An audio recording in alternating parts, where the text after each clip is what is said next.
آزادی مارچ میں وہ سڑکوں پر سوتے رہے، انہوں نے سخت سردی میں بارش میں وہ ڈٹے رہے، لیکن اب یہ صورتحال ہے کہ حکومت پاکستان یہ فیصلہ کر رہی ہے کہ مدارس کے بچوں کو دھرنے میں شمولیت نہ کرنے دی جائے، اور اس حوالے سے شیخ رشید جو کہ وزیر داخلہ ہیں ان کو ٹاسک سونپ دیا گیا ہے۔ اب دیکھتے ہیں کہ مولانا فضل الرحمان ان 3-4 پریشانیوں سے کس طریقے سے نکلتی ہیں اور حکومت کے لیے کتنی بڑی جو ٹف ٹائم دینے کی بات کی جا رہی ہے، حکومت کے لیے کتنی بڑی پریشانی کا سبب بنتی ہیں۔ بہرحال 19 جنوری 2021 مولانا فضل الرحمان کے لیے ایک بہت بڑا امتحان ہے۔ اب دیکھتے ہیں کہ مولانا فضل الرحمان اپنے پہلے امتحان میں کامیاب ہوتے ہیں یا پھر ناکام ہوتے ہیں۔ اب ہم بات کر لیتے ہیں کہ مریم نواز کے حوالے سے۔ وہ مریم نواز صاحبہ، وہ مسلم لیگ نون جو یہ پچھلے 2 سے 3 سالوں میں اگر ہم دیکھیں تو وہ یہ خواب دیکھ رہی ہے کہ کب عمران خان گھر جائیں گے، اور خواہش مند جو حضرات ہیں وہ اسی انتظار میں بیٹھے ہوئے ہیں کہ کب عمران خان کی حکومت کا خاتمہ ہوگا اور کب عمران خان کے اقتدار کا سورج غروب ہوگا۔ آپ کے علم میں ہے کہ پارٹی فنڈنگ کیس میں بڑا دلچسپ موڑ آ چکا ہے۔ پارٹی فنڈنگ کیس میں جو نئی پیش رفت یہ سامنے آئی ہے کہ ابھی اس کیس کے حوالے سے کیونکہ پہلے اپوزیشن جماعتوں نے تحریک انصاف کے خلاف، یعنی مسلم لیگ نون نے تحریک انصاف کے خلاف یہ اپیل کی ہوئی تھی، اور اس کے ساتھ ساتھ اکبر ایس بابر جو کہ اس پارٹی فنڈنگ کیس میں اہم جو ایک انہوں نے پٹیشن فائل کی تھی پاکستان تحریک انصاف کے خلاف، تو تحریک انصاف کے کچھ لوگوں کی جانب سے، فرق حبیب کی جانب سے مسلم لیگ نون اور پاکستان پیپلز پارٹی کے خلاف بھی ایک اپلیکیشن دائر کی گئی الیکشن کمیشن میں کہ ان کے بھی جو فنڈنگ ہے، ان کے جو سورس آف فنڈنگ کا ہے، جو منی ٹریل ہے، وہ بھی دیکھی جائے۔ تو اس ساری صورتحال کے پیش نظر اب الیکشن کمیشن نے 18 جنوری کو مسلم لیگ نون کو بھی طلب کر لی ہے، اور اس کے ساتھ ساتھ پاکستان پیپلز پارٹی کو بھی طلب کر لیا ہے۔ کمیٹی کے سامنے پیش ہوں گے، سکروٹنی کی جائے گی، اور اس کے ساتھ ساتھ اب مسلم لیگ نون کو بھی اپنے پارٹی فنڈنگ کے منی ٹریل دینا پڑے گی، اور اس کے ساتھ ساتھ پاکستان پیپلز پارٹی کو بھی۔ وہ اپوزیشن کی جماعتیں جو خوش ہو رہی ہیں، جو مٹھائی کے ڈبے بانٹنے کی کوشش کر رہی ہیں اور بڑا وویلا مچا رہی ہیں کہ تحریک انصاف کا عدم قرار دی جائے گی، تحریک انصاف پر پابندیاں لگ جائیں گی، یہ الیکشن کمیشن جو ہے تحریک انصاف کا جو انتخاب ہیں یہ کل عدم قرار دے دیں گے۔ لیکن صورتحال یہ ہے کہ جو پیرامیٹرز، جو قانون اور جو آئینی نکات تحریک انصاف کے حوالے سے فالو کیے جائیں گے، تو وہی صورتحال ان باقی جماعتوں کے لیے بھی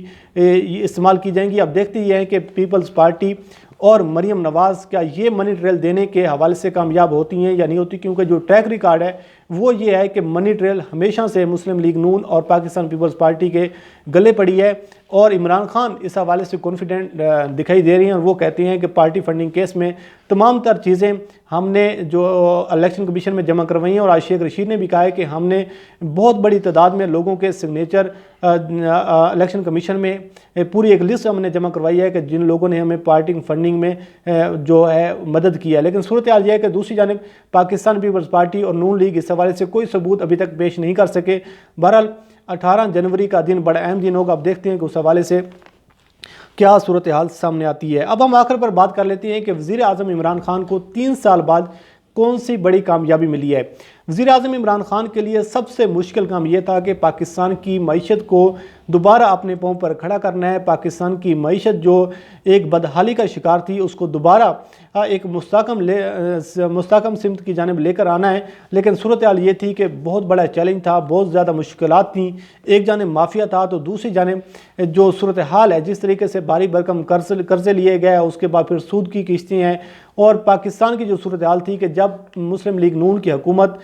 یہ 2018 کے انتخابات سے پہلے جب یہ گھر گئی تو پورا خزانہ جو ہے، پاکستان کا قومی خزانہ جو ہے وہ خالی کر کے گئے۔ آپ کو یاد ہوگا ایک بیان عبداللہ ہارون جو کہ اس وقت کے وزیر خزانہ تھے عبوری حکومت میں، انہوں نے یہ سٹیٹمنٹ دی تھی کہ راتوں رات شاہد خاقان عباسی 57 ارب روپے قومی خزانے سے نکال کر گئے ہیں۔ لیکن اب صورتحال یہ ہے کہ 3 سال بعد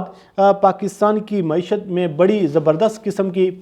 خبریں سامنے آ رہی ہیں، اور اس حوالے سے اب یہ صورتحال سامنے آ رہی ہے کہ اسٹاک ایکسچینج میں 3 سال بعد پاکستان کے 46,000 پوائنٹس پر پاکستان کی واپسی ہوئی ہے، پاکستان ادھر دوبارہ پہنچا ہے۔ اور موڈیز کی جو رپورٹ سامنے اس میں کہا ہے کہ پاکستان کی معاشی جو معاملات ہیں وہ اب مستحکم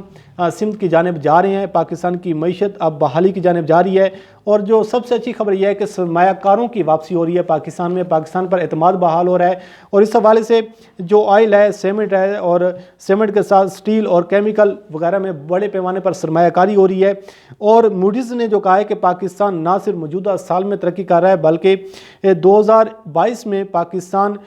جو منفی صورتحال ہے اس سے نکل کر مثبت میں آ جائے گا، اور پاکستان کی معیشت جو ہے اس کے حوالے سے بڑے اچھے اشارے نظر آ رہی ہیں، اور پاکستان ایک مستحکم سمت کی جانب گامزن ہو رہا ہے۔ اور اس حوالے سے یہ بھی سامنے چیزیں آ رہی ہیں کہ یہ زمینی حقائق ہیں کہ پاکستان کی معیشت کو جو دھچکا لگا، جس طریقے سے کووڈ آیا اور اس سے پہلے کی جو صورتحال ہے، اب وزیر اعظم عمران خان پر جو لوگوں کا اعتماد ہے، جس طریقے سے بیرونی سرمایہ کاری پاکستان میں آ رہی ہے، لوگوں کا اعتماد بحال ہو رہا ہے، تو پاکستان کے لیے آنے والے دنوں میں بہت اچھی خبریں ہیں، اور پاکستان کی معیشت اپنے پاؤں پہ کھڑی ہو رہی ہے، اور سرمایہ کاروں کا جو بیرونی سرمایہ کاری ہے اس کا پاکستان پر اعتماد بحال ہو رہا ہے۔ یہ باتیں ہم نہیں کر رہے، یہ بلکہ وہ ادارے کر رہے ہیں جو پاکستان کو واچ کر رہے ہیں، اور پاکستان پر ان کی ہر حوالے سے کڑی نظر ہے۔ بہرحال یہ تھی صورتحال جس کے حوالے سے ہم نے آپ کو آگاہ کیا۔